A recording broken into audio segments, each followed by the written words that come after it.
মাধ্যমিকের ইতিহাসের ফাইনাল পরীক্ষার আগে একটা প্রশ্ন বা একটা সমস্যা কিন্তু দেখা যায় যে ইতিহাসের কোন প্রশ্নগুলো কমন আসবে। ইতিহাস একটা এত বড় একটা সাবজেক্ট, ইতিহাসের কোন কোন প্রশ্নগুলো করলে কমন পাবো আর কোন কোন প্রশ্নগুলো 2-3 বার করলেই মুখস্থ হয়ে যাবে।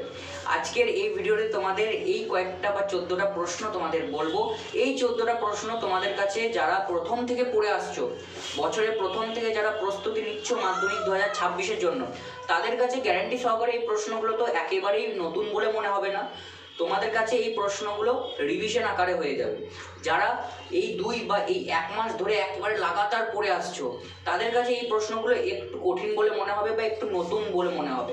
তোমাদেরকে স্পষ্টভাবে বলে দিতে চাই, যদি এই প্রশ্নগুলো একটু চাপের হয়ে দাঁড়ায় বা করতে অসুবিধা হয় তাহলে ছেড়ে দিও, তাহলে করতে হবে না, ঠিক আছে?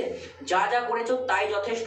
এই প্রশ্নগুলো যদি কঠিন বলে মনে হয় এবং জোর খাটিয়ে পড়তে যাও তাহলে কিন্তু আগেরগুলো ভুলে যাবে। সিম্পল কথা।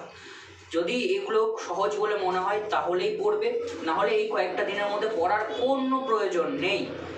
আমরা যতগুলো করেছি এই 1 মাসের মধ্যে খুব যথেষ্ট, ঠিক আছে? তোমরা এই 1 মাস খুব ভালোভাবে পড়েছো আর এই কয়েকটা দিন শুধু প্র্যাকটিসের ওপর চালাও। আর যারা মাধ্যমিকের প্রথম থেকে প্রস্তুতি নিচ্ছ তারা অবশ্যই এই প্রশ্নগুলো একবার রিভিশন করে নিও। আর যদি কারোর না হয়ে থাকে তাহলে একটা শর্টকাট আছে, সেটা হচ্ছে পয়েন্টগুলোকে একবার মনে করো। পয়েন্টগুলোকে মনে করে নাও, তাহলেই দেখবে পয়েন্টের ভেতরে যে বিষয়গুলো আছে সেগুলো আপনি মুখস্থ হয়ে যাবে। এইভাবেই তোমাদের পড়তে হবে। আর আজকের এই প্রশ্নগুলো দেখার পর অবশ্যই কমেন্টে জানিও এই প্রশ্নের মধ্যে কার কটা প্রশ্ন হয়ে রয়েছে। আশা করছি যারা প্রথম থেকে পড়ে আসছে তাদের অবশ্যই সব প্রশ্নগুলোই হয়ে আছে। তাও একবার কমেন্ট করে জানিও। ভিডিওটা ভালো লাগলে অবশ্যই লাইক, শেয়ার, কমেন্ট, সাবস্ক্রাইব করতে একেবারে ভুলো না। চলো প্রশ্নগুলো ভালোভাবে দেখে নেওয়া যাক। দেখো, আমরা জেনেছি যে 2025 সালে যখন মাধ্যমিক পরীক্ষা হয়েছিল, মাধ্যমিকের 2025-এর ইতিহাস পরীক্ষাতে 3, 5 এবং 7 এই 3টে অধ্যায় থেকে 8 নম্বরে প্রশ্ন এসেছিল। এইবারে চান্স আছে 3, 5, 7 বাদ দিয়ে 2, 4, 6 এই 3টে অধ্যায় থেকে প্রশ্ন আসার। প্রথম অধ্যায় আর অষ্টম অধ্যায় তো প্রশ্ন আসে না, ঠিক আছে? তো প্রথম অধ্যায় আর অষ্টম অধ্যায় নিয়ে চিন্তা করার কোনো বিষয় নেই। তো তোমাদের এই 3টে অধ্যায় একটু জোর দিয়ে এই কয়েকটা দিন পড়ে যাও, আশা করছি এখান থেকে কমন পাবে। বেশ, চলো প্রথম প্রশ্নটা দেখে নাও। প্রথম প্রশ্ন, শিক্ষা বিস্তারের প্রাচ্যবাদী ও পাশ্চাত্যবাদী বিতর্ক কি ছিল? উচ্চ শিক্ষা বিস্তারে কলকাতা বিশ্ববিদ্যালয়ের ভূমিকা আলোচনা করো।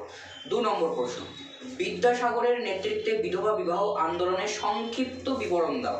বিদ্যাসাগর এতে কতটা সাফল্য অর্জন করেছিল? এখানে একটা কথা বলে রাখি, সতীদাহ প্রথাও কিন্তু এবছরের জন্য অতি গুরুত্বপূর্ণ একটা বিষয়। দেখো, সতীদাহ প্রথা সম্বন্ধিত অনেক প্রশ্নই হয়, যেমন তার মধ্যে একটা গুরুত্বপূর্ণ প্রশ্ন আছে যে রাজা রামমোহন রায়ের কিরূপ ভূমিকা ছিল এই সতীদাহ প্রথা নিবারণের ক্ষেত্রে। এটাও কিন্তু একটা গুরুত্বপূর্ণ প্রশ্ন। তো মোট কথা হচ্ছে, সতীদাহ প্রথা সম্বন্ধিত যা যা প্রশ্ন আছে তার মধ্যে হাতে যদি সময় থাকে তাহলে 1-2টো প্রশ্ন অবশ্যই দেখেছো। 3 নম্বর প্রশ্ন, ইস্ট ইন্ডিয়া কোম্পানির আমলে বিভিন্ন উপজাতি বিদ্রোহের সংক্ষিপ্ত বিবরণ দাও। 4 নম্বর প্রশ্ন, নীল বিদ্রোহের কারণ ও ফলাফল আলোচনা করো। 5 নম্বর প্রশ্ন, 1857 সালের মহাবিদ্রোহের প্রকৃতি ও চরিত্র বিশ্লেষণ করো। এখানে দেখো, এই প্রশ্নটা কিন্তু ঘুরিয়েও আসতে পারে যে বাঙালি বুদ্ধিজীবী সমাজের কিরূপ ভূমিকা ছিল বা কিরূপ মনোভাব ছিল এই 1857 মহাবিদ্রোহের ক্ষেত্রে, ঠিক আছে? ঘুরিয়েও কিন্তু আসতে পারে। তারপর 7 নম্বর দেখো, জাতীয়তাবাদ বিকাশে ভারত সভার ভূমিকা আলোচনা করো। সুরেন্দ্রনাথ কর্তৃক আয়োজিত সর্বভারতীয় সম্মেলনের গুরুত্ব আলোচনা করো। 7 নম্বর, শ্রীরামপুর মিশন প্রেস কিভাবে ছাপাখানা বিস্তারে সাহায্য করেছিল? ফোর্ট উইলিয়াম কলেজের ভূমিকা আলোচনা করো। 8 নম্বর প্রশ্ন, রবীন্দ্রনাথ ঠাকুরের শান্তিনিকেতন ও বিশ্বভারতী ভাবনার মাধ্যমে কিভাবে প্রকৃতি, মানুষ ও শিক্ষার সমন্বয় ঘটিয়েছিলেন? 9 নম্বর প্রশ্ন, 20 শতকে ভারতের কৃষক আন্দোলনের প্রসার সম্পর্কে আলোচনা করো। দেখো, এই প্রশ্নটা 9 নম্বর প্রশ্ন, 20 শতকের ভারতের কৃষক আন্দোলন সম্পর্কে আলোচনা করো। এই প্রশ্নটা অতি অবশ্যই হাতে সময় থাকলে, যাদের এখনো হয়নি, করে রাখো, ঠিক আছে? তোমাদের এই প্রশ্নটা কিন্তু ভালো প্রশ্ন এবং করে রাখলে তোমাদের 2 নম্বরের প্রশ্নের ক্ষেত্রেও অধিক গুরুত্ব পাবে এবং লাভ পাবে, ঠিক আছে? এই 9 নম্বর প্রশ্নটা কোনো মতে হাতছাড়া করো না, করে রাখো। তারপর 10 নম্বর প্রশ্ন, 20 শতকের ভারতে উপনিবেশ বিরোধী আন্দোলনে বামপন্থী রাজনীতির অংশগ্রহণের চরিত্র বিশ্লেষণ করো। 11 নম্বর প্রশ্ন, সমাজতন্ত্র প্রসারে সুভাষচন্দ্র বোসের অর্থাৎ নেতাজি সুভাষচন্দ্র বোসের অবদান আলোচনা করো। কংগ্রেস থেকে তাকে কেন বিতাড়িত হতে হয়েছিল তা আলোচনা করো। 12 নম্বর প্রশ্ন, স্বাধীনতা আন্দোলন পর্বে অর্থাৎ স্বাধীনতার সময়ে যে যে আন্দোলনগুলো হয়েছিল সেই আন্দোলনে ছাত্র সমাজের অংশগ্রহণ ব্যাখ্যা করো। আর তারপর 13 নম্বর প্রশ্ন, বিপ্লবী আন্দোলনে নারীদের ভূমিকা। আর লাস্ট শেষ, বাংলায় নমসূত্র আন্দোলনের উদ্ভব ও বিকাশ সম্বন্ধে ব্যাখ্যা করো। ব্যাস, এই কয়েকটা প্রশ্ন যদি তোমাদের কাছে খুব চাপের মনে হয় তাহলে একেবারেই থেমে যাও। যদি তোমাদের মনে হয় এই প্রশ্নগুলো করলে যে যে প্রশ্নগুলো করেছি সেগুলো একেবারেই ভুলে যাবো, তাহলে আর করার দরকার নেই।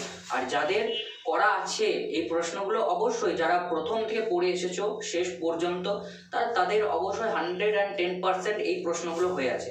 এই প্রশ্নগুলো আর একবার রিভাইজ করে নাও, তাহলে আরও ভালো হয়ে যাবে। আশা করছি এই দ্বিতীয়, চতুর্থ এবং সপ্তম অধ্যায় থেকে তোমাদের এই বছরে ষষ্ঠ অধ্যায় থেকে এই বছরে তোমাদের প্রশ্ন আসতে চলেছে। যদি আসে খুবই ভালো কথা, আর যদি না আসে তাহলে তার বাদ বাকি ব্যাকআপে কিছু প্রশ্ন তোমাদের রাখতেই হবে।